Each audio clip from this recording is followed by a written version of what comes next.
Há 38 anos, sendo parceira do produtor rural e ajudando a fortalecer o agronegócio. Com a Progeporã, você conta com tecnologia, inovação e uma equipe altamente capacitada para melhor lhe atender e ajudar você, produtor rural, a ter melhores resultados.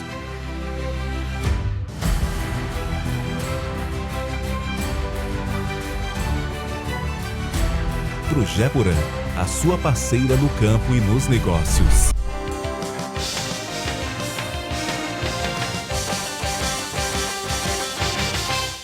Olá, começa agora o bate-papo com o produtor e o tema de hoje é a pulverização de defensivos. Ela é nociva à saúde das pessoas?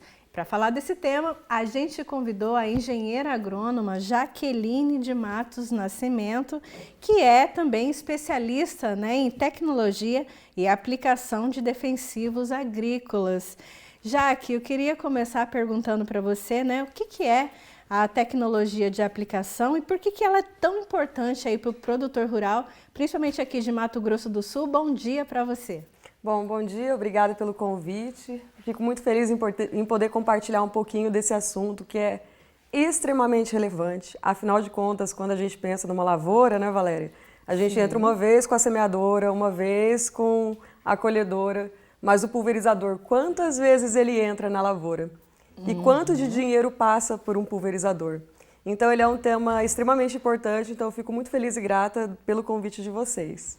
E já que esse assunto tem chamado bastante atenção, A gente vê que, por exemplo, estados como o Ceará proibiu, por algum tempo aí a pulverização aérea e agora parece-me que autorizou, o uso de drones aí, aeronaves não tripuladas. Explica um pouquinho para a gente o que aconteceu no Ceará e o que está se discutindo nesse exato momento. Isso. Bom, o Ceará ele tem essa proibição de pulverização aérea, só que houve essa evolução em relação a você ter o acesso à informação. Então, a partir do momento que as pessoas têm o acesso à informação de que uma aplicação remotamente pilotada, que normalmente é conhecida por drones, é uma aplicação que pode ser realizada de uma forma muito bem feita, as coisas começam a se elucidar e as pessoas começam a compreender melhor o processo, porque as pessoas muitas vezes, Valéria, têm medo do desconhecido. Sim. Quando começa a conhecer e a entender a tecnologia, as coisas tendem a evoluir para o bem de todos. E a gente vê, essa parte que você falou aí do desconhecimento, Muitas vezes a pulverização, principalmente aérea, ela é vista aí como uma grande vilã, Falando em pulverização aérea, muitas vezes as pessoas têm a noção de que já está poluindo, Mas, Jaque, já existem tecnologias aí capazes, de fazer aí uma concentração desses defensivos apenas nas lavouras e evitar aí essa poluição que fica no imaginário das pessoas? Isso. Bom, falando de pulverização, vou até dar um exemplo nem de aplicação aérea, porque a aplicação aérea já é muito visada. Numa aplicação terrestre, conforme a cauda que você prepara, tem 3, 4, 5 mil reais dentro do tanque do pulverizador. Que produtor que vai colocar 5 mil reais dentro de um pulverizador para se perder na lavoura do vizinho, para proporcionar poluição? Então, se ele investiu esse dinheiro para controlar uma determinada praga, ele quer que esse produto chegue até o alvo. Então, o que às vezes falta? O conhecimento e a informação técnica de como proceder essa aplicação de uma maneira que não ocorra essa deriva, porque quando o produto não atinge o percevejo, não atinge o alvo que você quer, isso aí é uma deriva. Então, a aplicação terrestre ou aérea pode ter deriva se você não tem aquelas técnicas, cuidado com velocidade do vento, cuidado com umidade do ar, velocidade de deslocamento, tamanho de gotas. Então, tem uma série de fatores que interferem e que você, conhecendo esses fatores, você consegue fazer uma aplicação muito eficaz. Você imagina colocar 5 mil reais no pulverizador e perder 20% por deriva? Você perdeu 20% de 5 mil reais. Além de você ter que reaplicar, você tem uma dor de cabeça com o seu vizinho. Então, ninguém quer isso. O produtor, com certeza, não tem esse objetivo. Não quer né? esse desperdício, né, Jaque? É o desperdício de dinheiro, é colocar dinheiro e jogar esse dinheiro fora. E tem também essa questão, né, de por que só saber a época da aplicação e o tipo de produto também não é só o suficiente para uma aplicação eficiente. Isso. O engenheiro agrônomo, ele faz um receituário com todos os produtos que vão na cauda do pulverizador, tanto pulverizador terrestre quanto aéreo. E o que acontece? Quando você calibra uma aeronave, calibra um pulverizador, é uma parte da pulverização que você está se atentando. Mas você já olhou a qualidade da água que você está usando para a sua aplicação? Você já aferiu o pH da cauda? Então tem estudos que mostram, por exemplo, que uma molécula que tem uma meia-vida de 18 dias, num pH ideal de cauda. Se você aumenta esse pH, cai pela metade do tempo a vida desse produto. Então tem mais essa perda invisível que o produtor muitas vezes nem imagina que aconteça. Então a gente tem que pensar também que o dinheiro no bolso do produtor e o produto ativo na planta daninha, no percevejo, no que quer que seja, tem a ver também com a qualidade da água e qualidade da cauda que está no pulverizador. Essas técnicas elas vão muito além, né, Jaque, pelo que a gente pode perceber, muito além de regular a máquina, né? Isso. Quais outros fatores aí você pode destacar que vão além dessa regulagem de máquinas e que pode ser útil para o produtor? Eu até costumo brincar que eu falo que são 5 Cs da aplicação, né? E que muitas vezes as pessoas acham que só a calibração é suficiente. Calibração é um dos Cs. Então você tem que ter um conhecimento conceitual, você tem que conhecer a cauda que você está aplicando. O exemplo do pH de cauda foi o que eu falei para você agora. Calibração do equipamento é uma das partes, então focar só nisso é importante, mas a gente não pode esquecer os outros detalhes, né? Clima, condições climáticas. Eu até ia te perguntar agora, já que essa questão climática também, né? Quais são os cuidados aí que o produtor deve fazer, tendo em vista o clima na hora de fazer uma pulverização aí eficiente? Então, só fechando o último C, seria o controle, para você ver se o controle foi eficiente, né?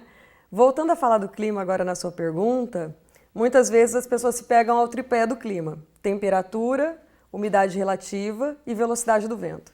Só que a gente tem que se atentar muito à direção do vento. Se você está fazendo uma aplicação e o vento está na direção de uma área sensível, você pode ter problemas. Então a direção do vento é muito importante. E hoje em dia já tem, Valéria, produtos no mercado que mensuram, além da velocidade, também a direção do vento com coordenada geográfica. Para quê? Para você provar que no momento da sua aplicação, naquela coordenada, naquela localização, naquele horário, o vento estava contrário à área sensível, você estava fazendo a aplicação com todas as condições climáticas ideais. Então é um relatório que já sai em PDF no celular desse equipamento, é um equipamento acessível a todo mundo e nos dá um grande embasamento, uma tomada de decisão mais assertiva, e é isso que a gente precisa. Jaque, além dessa questão também dos custos, né, que o produtor rural não vai querer ter prejuízos, por que aplicar, né, produtos fora aí da recomendação técnica pode trazer prejuízos também para a lavoura e para o meio ambiente? Então, essa daí é uma pergunta extremamente importante. Por quê? Quando você faz a aplicação fora da recomendação, você pode causar resistência de pragas e doenças. Vamos fazer uma analogia aqui, Valéria, aos remédios. Se a gente usasse antibiótico de maneira descontrolada, o que aconteceria, né? A gente teria mais resistência de doenças aos antibióticos.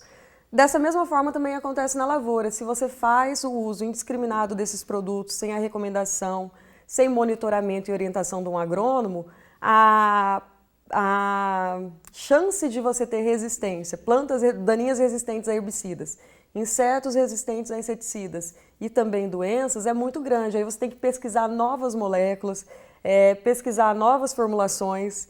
Eu vim agora de um congresso que eu fiquei até chocada com os números, que teve uma pergunta sobre formulação de defensivo agrícola. Só para mudar a formulação de uma mesma molécula, as empresas elas investem em torno de 100 milhões de dólares, ou 100 bilhões, ou 120 milhões de euros.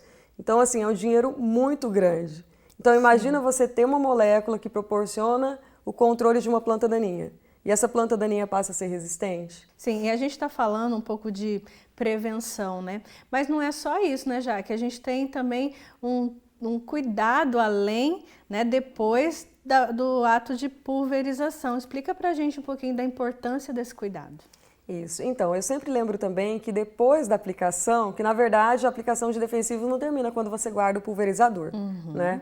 Termina quando você avalia se a aplicação foi bem feita, e aí a gente tem várias ferramentas, tem, por exemplo, o Dropscope, que vai falar se a aplicação foi homogênea, que vai nos dizer que, apliquei 10 litros por hectare, chegou 10 litros por hectare, só que o produtor ele não paga para ter uma aplicação bonita somente, ele paga para controlar uma praga, uma doença, uma planta daninha. Então é interessante voltar para a área, quantificar a mortalidade de indivíduos, ver como que está o controle de plantas daninhas e ver se esse controle foi efetivo, porque é para isso que o produtor faz a aplicação, para ter esse resultado. Então o monitoramento desse controle é importante. E lembrando que sempre que você volta numa lavoura que não passou aquele intervalo de reentrada que está na bula, tem que se fazer o uso de equipamento de proteção individual, né? Então, só lembrando esse cuidado, até para evitar intoxicação, evitar algum tipo de alergia, então a gente tem que seguir também essa norma. Já que a gente vê que você fala desse assunto aí com muita propriedade, né? Até por conta, né, da sua formação, enfim. Quem domina bem a tecnologia de aplicação, ela acaba tendo aí boas oportunidades no mercado de trabalho rural aqui em Mato Grosso do Sul? O que faz a diferença de um bom profissional e de um profissional que consegue se inserir de uma forma boa no mercado e um profissional que não tem oportunidades é a capacidade que ele tem de resolver problemas, né? Então, se você vai em alguma área, detecta algum problema e consegue resolver, você tem mercado com certeza. Por exemplo, eu tive contato essa semana com uma empresa do Paraná e até a segunda semana de outubro eu não tenho mais agenda. Nossa! E tem alguns clientes também que já são fixos para soja, mas você tem grandes oportunidades a partir do momento que você resolve o problema para o seu cliente. Olha, bacana, hein, Jaque? E tem outra questão aí também que a gente falou lá no começo, né? A pulverização geralmente ela é vista assim, uma vilã, né? Como que essa boa aplicação desses defensivos contribui aí para a imagem positiva do agro aqui em Mato Grosso do Sul? Em larga escala, é muito complicado você pensar em produzir alimentos sem o uso de defensivos. O que a gente tem que fazer, né? E eu até costumo falar também nos meus treinamentos. Antigamente, aqui eu sou dos anos 80, né, Valéria? Eu morava em Dápolis, vinha para Dourados, não me preocupava com o cinto de segurança. Naquela época também você poderia fumar em qualquer lugar. Então agora existem regras, existem normas e todo mundo se adaptou. Sabe, gostando ou não, todo mundo usa o cinto de segurança. Então, na aplicação de defensivos agrícolas não pode ser diferente. Tem algumas normas, algumas regras, algumas boas práticas agrícolas que faz com que o dinheiro do produtor que está no pulverizador fique de fato só na área dele por dois motivos. Para controlar o alvo dele, o objetivo da aplicação e evitar a contaminação em outras áreas, evitar deriva em uma área ambiental, evitar deriva numa área de vizinho, que esse não é o objetivo, né? Então a gente precisa ter esse conhecimento para fazer com que essa aplicação seja mais bem feita possível. E um outro detalhe, quando você faz uma aplicação mal feita, com condições ambientais que não são favoráveis, você tem que voltar naquela área, aplicar mais uma vez. E é um transtorno para o produtor, porque ele vai ter que gastar dinheiro novamente, vai ter que gastar diesel, funcionário, diária de funcionário, então complica todo o meio de campo. Então, melhor fazer uma vez e bem feito, do que depois ter que fazer novamente e ter todo esse transtorno. E as pessoas que quiserem entender um pouquinho melhor aí, né, sobre essas tecnologias, como é que faz para te achar? Enfim, como é que faz para saber um pouco mais sobre, né, a boa aplicação de defensivos? Bom, pessoal, eu dou várias dicas também no meu Instagram, além de ter a minha consultoria em tecnologia de aplicação. No meu Instagram tem informações grátis. Esses dias eu fiz até uma live sobre boas práticas agrícolas para aplicação de defensivos numa área que o produtor ele também é apicultor. Então tem que ter o cuidado também com as abelhas. Então tem vários assuntos interessantes. O meu Instagram é @jaqueline.matosn. Eu tenho também o canal do YouTube, mas o canal do YouTube eu não consigo ser tão assídua assim. Eu não consigo produzir tanto conteúdo quanto eu gostava, mas tem, por exemplo, vídeos sobre como você faz o teste da garrafa, quais os cuidados que você tem que tomar. E qualquer dúvida também pode mandar um direct no meu Instagram, que na medida do possível eu respondo. Ô Jaque, foi um prazer te receber aqui, né? É sempre uma aula que a gente tem aqui com especialistas como você. Se sinta convidada aí para vir falar novamente sobre esse e outros assuntos do agro sempre que tiver novidades. Valéria, eu que agradeço novamente o convite. É muito bom compartilhar, aprendendo também com vocês, assistindo também o programa de vocês. E é um grande prazer, uma grande honra estar aqui. Muito obrigada. Tá aí, esse foi o bate-papo com o produtor dessa semana. E o Semear MS também vai ficando por aqui. A gente se vê no próximo programa. Até lá!